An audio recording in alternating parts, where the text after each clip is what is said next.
Hey everyone, and welcome back to Be Like Christ for our Bible study in the Gospel of Luke.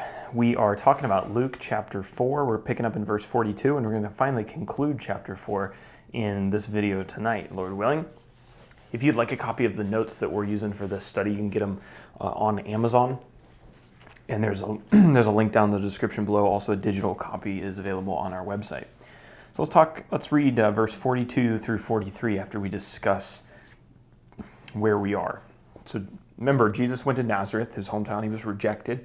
He then went to Capernaum. It's kind of where he moved. That was his home base and his home city. He began teaching in the synagogue there, and the people were really impressed with what he had to say. After he had talked to them for a while, there was a man with an unclean spirit, and Jesus cast out the unclean spirit. He then went to Simon's house. Simon's mother-in-law was sick. He healed her, and then there was people gathering all that evening and that night, bringing their sick people to Simon's house for Jesus to heal them. Now we're going to kind of pick up the next morning. Verse 42, and when it was day, he departed and went into a desolate place, and the people sought him and came to him and would have kept him from leaving them. But he said to them, I must preach the good news of the kingdom of God to other towns as well, for I was sent for this purpose. And he was preaching in the synagogues of Judea. So here we find Jesus after a long night of helping these sick and these needy people. He's rising up very early in the morning to be with his Father and to pray. There's a parallel account of this in Mark chapter 1, verse 35 through 39. So you can pick up some other details in that account. You think about this. Jesus had spent all night healing those sick people. And then he wakes up very early in the morning to go pray. And I mean, he had to be tired if he was subject to the same human weaknesses and energy insufficiencies as we are as humans. He must have been tired, and yet he still gets up early to go pray. And I think there's a good lesson in this. And we kind of discussed it at the beginning of chapter 4 when Jesus went through his temptation and he did that fasting. But there are times when it's better to sacrifice our physical health to make sure that our souls are healthy. Obviously this can be taken to extremes, and that's not what we're encouraging here. But just, I don't think that this is even considered a lot of times in our Christian lives. And this is a discipline that is not very widely practiced, I think, in Christianity. What does the example of Jesus in this text do to our excuses when we don't attend, a worship or a fellowship with our Christian brothers and sisters, or when we don't want to study because we're too tired, or we're exhausted, or we're too busy, we got other things to do, or maybe we feel like, I've done enough good things, good works today, I can postpone my prayer, or I can postpone my study, or I don't want to go to that fellowship because, I'm tired. What is Jesus' example to do to those excuses when we use them?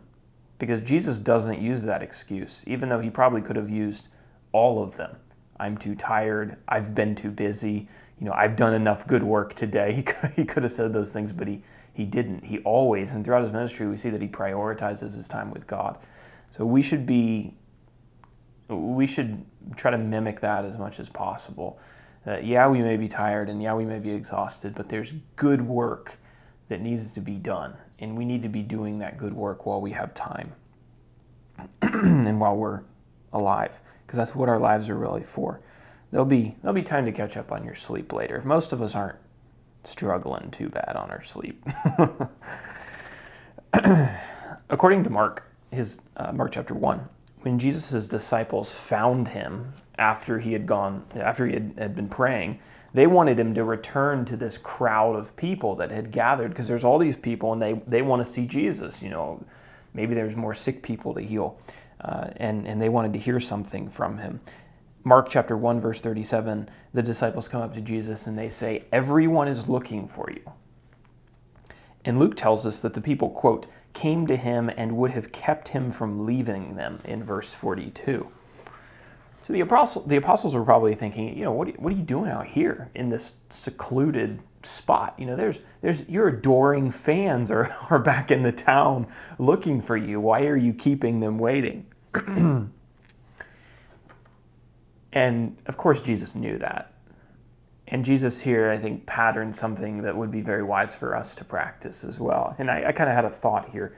Why do so many well-known preachers fall into sin?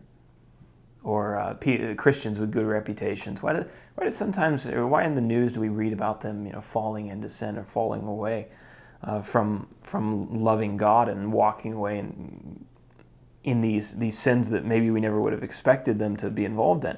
Well, I think it's in part because they spend too much time with the crowds, with the people, and too little time alone with God, really strengthening their relationship with Him. And that's true for any Christians, not just the popular ones. We can get so busy, even doing, quote, good things, that we unknowingly drift away from God and we become distracted by all the things that we need to do, and it distracts us from building our relationship with Him and drawing near to Him. And when that happens, Satan is very good at tricking us into doing things that maybe we never expected that we would. Jesus' response is curious, and I think it's worth considering. When His apostles told Him that the crowds were waiting for Him, He told them that He wasn't going back down to the crowds. He wasn't going to give them what they wanted. And why? Because the gospel needed to be preached in other places. And a question here. Weren't there more sick people down in the town? Maybe there were some more people with unclean spirits. Maybe there were people struggling with depression, or people that needed help. Weren't there more people like that down there? And the answer is yeah, probably. Wasn't that a good work to heal the sick? Well, yeah, of course it was. But Jesus here shows us his priorities. Healing sick people was a good thing, but spreading the gospel message was a better thing.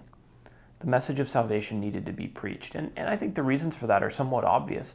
You can heal a sick person physically, but if they don't know about the gospel and eternal healing, then eventually their bodies will decay again and they'll die without hope.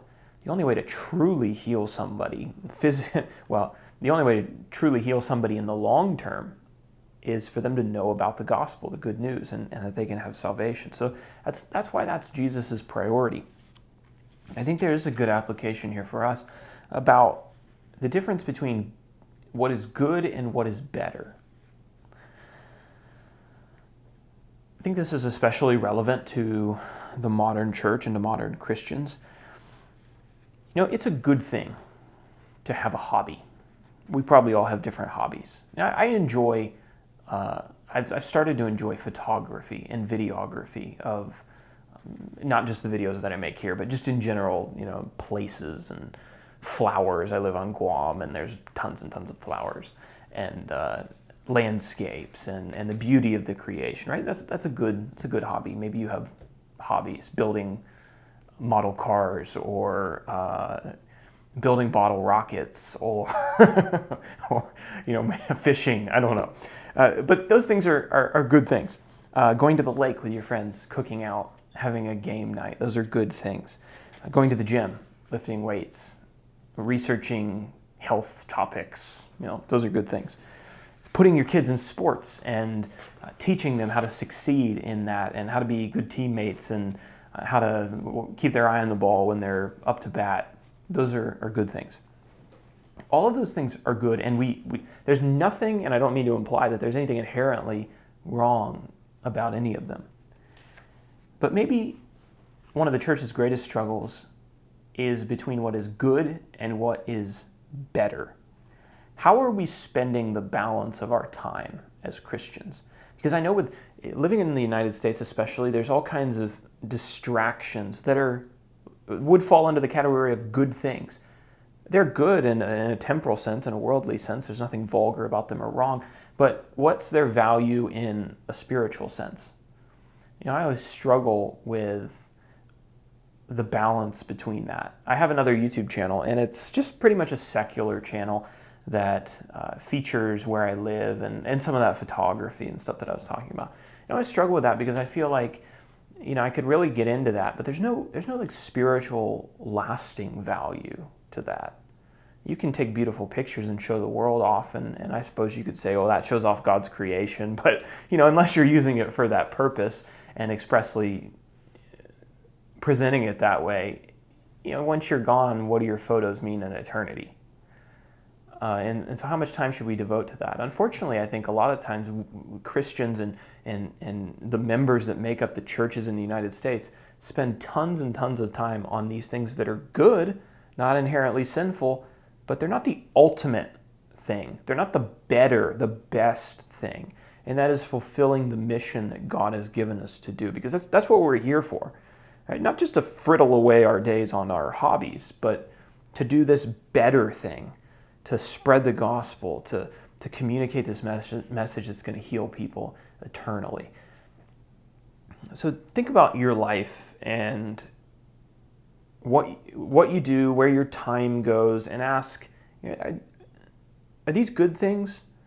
Maybe. Are they the best thing? Maybe not. And how can I shift some of that time that I just spend doing the good over to the better? I hope that made some sense. In this text, we see here Jesus turning down a good thing to accomplish a better and an ultimate purpose. And as followers of Jesus, we need to be thinking in the same way. A lot of times in our churches, our decisions are presented as if they are always decisions of sin versus righteousness, black versus white, good versus evil. But not all of our decisions are right versus wrong. I'd say maybe more of them are the decision between the good and the better. And we should take Jesus' example here and choose wisely in that. Okay, so then as we conclude, Jesus took his disciples and he began kind of a short preaching tour in the cities and the synagogues of Judea. Chapter 4 highlights Jesus' practice of entering into the synagogue. He did it in Nazareth, he did it in Capernaum, and now he does it in some of these other towns in Judea. Or does it say Galilee? Oh no, it says Judea.